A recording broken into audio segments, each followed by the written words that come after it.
Dizem que o prazer é a recompensa, mas e se na verdade for só uma armadilha disfarçada? E se o chocolate, as horas rolando a tela, a busca por desejo, pelos risos, por qualquer tipo de estímulo, forem apenas máscaras bem feitas que escondem algo muito mais profundo, primitivo e doloroso? Porque no fundo, a pergunta que ninguém quer encarar é essa: quando foi a última vez que você se sentiu completo, inteiro, pleno, sem precisar de absolutamente nada para se preencher? Não apenas satisfeito, não apenas distraído, mas verdadeiramente livre de qualquer vontade, de qualquer angústia, de qualquer vazio. Vivemos numa época cheia de prazer, mas, mesmo assim, continuamos vazios por dentro. Carl Jung advertiu uma vez que as coisas que perseguimos em busca de consolo instantâneo são frequentemente as mesmas coisas que nos impedem de se curar. E hoje você verá o prazer de uma forma que nunca antes havia visto. Fique até o final para entender melhor. Agora imagina isso. Você acorda e já pega o celular, nem sabe direito por quê. Não tem nenhuma mensagem urgente, nenhuma novidade importante, mas o hábito é mais forte que até a fome. Aí aparece um vídeo que te faz rir por uns 3 segundos. Você ri, mas logo esquece. E vem outro, e mais outro, e quando percebe, já passou boa parte do seu dia rolando a tela, só que aquele incômodo continua lá, nada mudou. Então você larga o celular, talvez coma um doce, um salgado, ou os dois. E logo depois vem aquele peso, aquela culpa, porque no fundo você nem estava com fome, só estava tentando preencher alguma coisa, e a verdade é que não era comida, nem dopamina. O que você precisava mesmo era de silêncio, de paz, de uma pausa nessa bagunça que você sente, mas nunca conseguiu explicar direito. Deixe-me explicar como Jung via isso. Ele dizia que todo mundo tem uma sombra, uma parte escondida de si mesmo que a gente tenta esquecer com distrações. O prazer é como uma pá que enterramos essa sombra.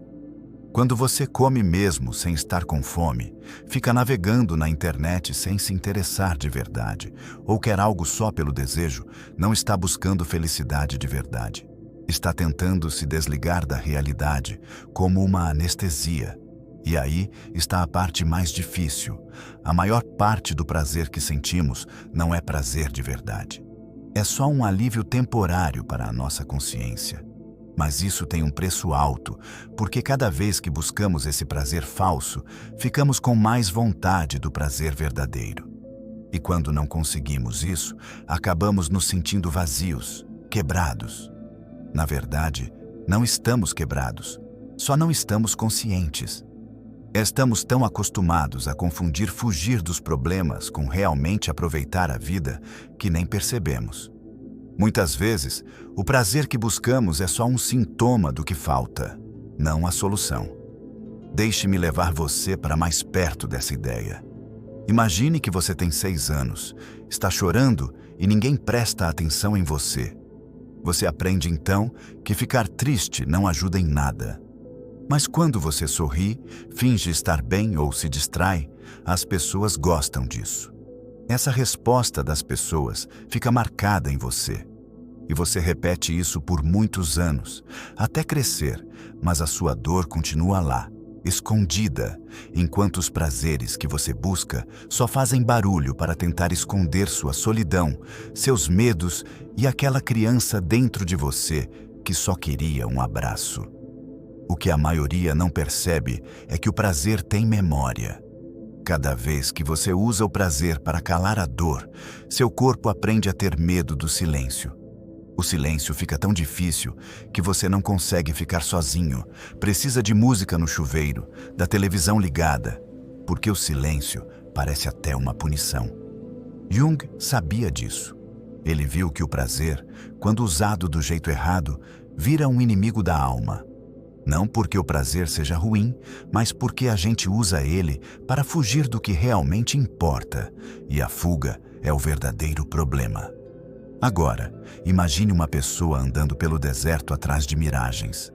Ela corre atrás delas, mas elas somem sempre que ela chega perto. Mesmo assim, ela continua correndo, achando que a próxima miragem será real. É assim o prazer sem um propósito verdadeiro. E aqui está a maior ironia. O prazer de verdade, aquele que alimenta a alma, geralmente é silencioso. Ele não grita, não distrai, não anestesia. Ele expande você. Está numa conversa profunda, em terminar tarefas que davam medo, em acordar e perceber que já não precisa daquilo que antes controlava sua vida. A gente não deseja esse prazer porque ele não é fácil, mas é o único que realmente vale a pena querer.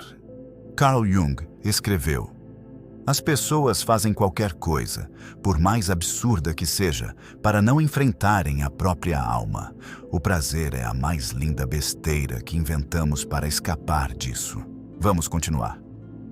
Volte no tempo. Imagine que você é uma criança de novo. Cai, machuca o joelho, sente dor, chora e alguém diz: toma um biscoito, para de chorar. Olha, estão passando desenho na TV. Esse momento fica guardado em você, não na sua memória, mas na sua alma. Sua alma aprende que sentir dor é ruim, chorar é fraqueza e que a solução é buscar prazer para esquecer isso. Então você cresce sem perceber e vira um mestre em se distrair. O prazer vira uma forma de se comunicar. Você sorri quando quer gritar, dança quando está cansado demais para admitir que está vazio, fala quando tem medo demais para dizer que não está bem.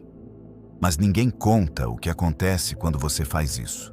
Cada vez que troca seus sentimentos por distrações, você se afasta mais do seu verdadeiro eu. Carl Jung avisou que quando ignoramos nosso mundo interior, o mundo lá fora fica cada vez mais barulhento. E o que é o prazer, senão o barulho mais alto que temos? O rolar infinito da tela, o som das notificações, a vontade constante de fazer algo. Tudo para que a gente não precise escutar o que realmente sente. Mas escutar o quê? O incômodo que está aí dentro, a necessidade de se sentir importante, o desejo de pertencer, a dor de não ser visto de verdade. Não me interprete mal, o que estou dizendo é que o prazer não é ruim. Ele é precioso quando você escolhe com consciência, mas vira veneno quando você usa ele para fugir do que está sentindo de verdade. Me deixe te perguntar, você já se sentiu culpado depois de um prazer? Depois de assistir a um episódio a mais, mandar mensagem para alguém que não devia, comprar algo que não precisava ou comer mesmo sem fome? Essa culpa não surge porque você fez algo errado. Surge porque uma parte de você sabe que não se nutriu de verdade. Simplesmente evitou a fome. Aqui é onde a maioria das pessoas mal interpreta Carl Jung. Pensam que o trabalho com a sombra consiste em tornar-se mais sombrio ou ético. Isso é superficial. O trabalho com a sombra consiste em olhar os momentos em que se trai a si mesmo em troca de um alívio rápido e dizer: eu te vejo e escolho a verdade acima do escape. Deixe-me contar-lhe uma história. Havia uma pessoa que não podia deixar de perseguir relacionamentos. Dizia que era um romântico, mas cada relacionamento terminava igual. Intensidade, obsessão, colapso, repetição. E quando lhe perguntavam por que não podia parar, dizia: é que eu amo o amor. Mas não era verdade. O que amava era a distração, porque quando estava sozinho, o silêncio se tornava muito barulhento para encarar a si mesmo. Resulta que nunca aprendeu a sentar-se com suas feridas. Assim, o prazer virou um curativo para suas feridas, um jeito de escapar da dor que ele nunca enfrentou de verdade. Mas como um remédio que perde efeito, essa distração começou a falhar, até que um dia ele simplesmente não conseguiu mais sustentar essa fuga e foi obrigado a encarar o vazio que sempre tentou esconder. Essa história não é rara. É a história de muita gente que confunde o desejo verdadeiro com o que só distrai, a alegria com o rolar da tela, a cura com a fuga. O perigo não é que esses prazeres existam, mas que nunca paramos para perguntar por que precisamos tanto deles. Este é o mito que devemos destruir. O prazer não é cura, o prazer não é paz, o prazer não é poder. O prazer é uma ferramenta, e as ferramentas, quando se usam mal, se tornam perigosas. Vamos mudar isso. Pense na última vez que você esperou para se dar algo que queria. Resistiu àquela mensagem, àquela vontade, ao clique fácil. E depois se sentiu orgulhoso, tranquilo. Por quê? Porque disciplina não é só controle, é confiar em si mesmo, e confiança é a verdadeira felicidade. Porque quando confia, o prazer não manda em você. Você escolhe, com vontade, livre.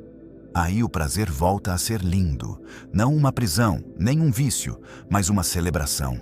Agora imagine isto, você entra numa sala, não há ruído, não há móvel, só você.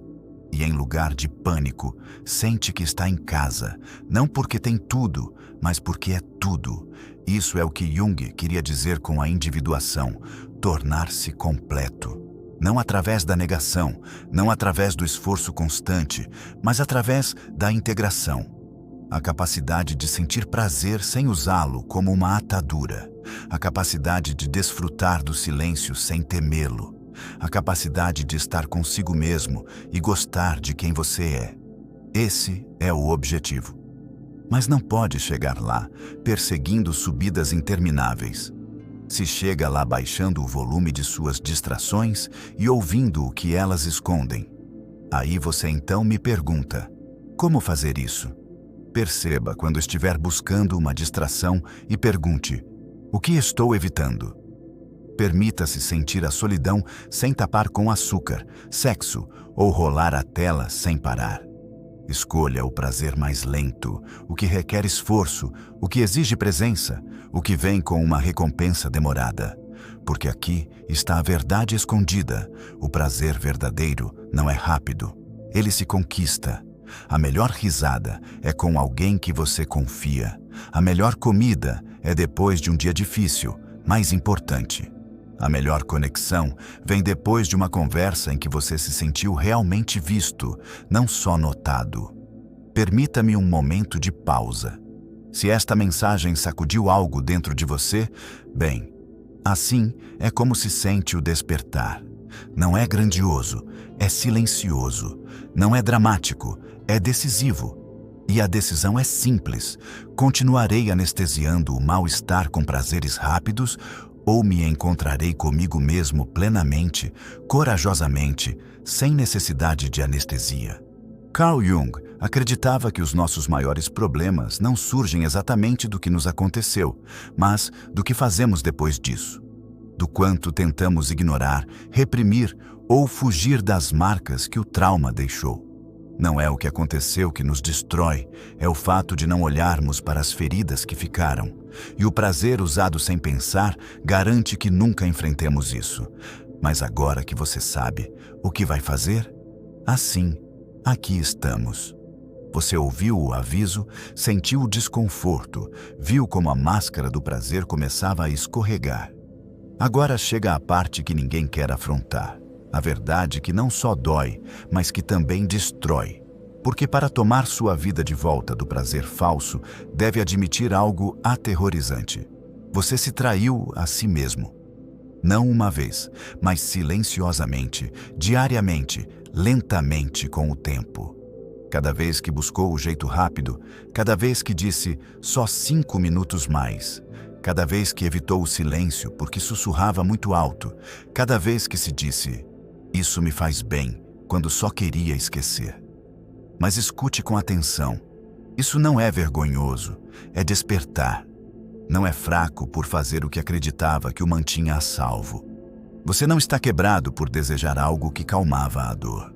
Você estava sobrevivendo e agora, finalmente, está pronto para viver. Quando entender esse ciclo, vai perceber que o que chamava de prazer nunca foi alegria, só anestesia. A festa não será mais a mesma. O rolar da tela não vai mais acalmar. Sexo não vai tapar o vazio. O doce não vai calar o grito. Porque a verdadeira dor não era tédio, era estar longe de si mesmo. Deixe-me pintar isto de uma maneira que fique gravada. Imagine sua vida como uma casa, e dentro dela vive sua criança ferida, sua verdade ignorada, sua memória não curada. Mas em lugar de entrar pela porta principal para encontrar-se com eles, constrói um sistema de entretenimento fora da casa. Música, luzes, doces, comodidade. Monta uma festa no jardim enquanto sua criança interior espera sem ser vista. Isso é o que faz o prazer descontrolado.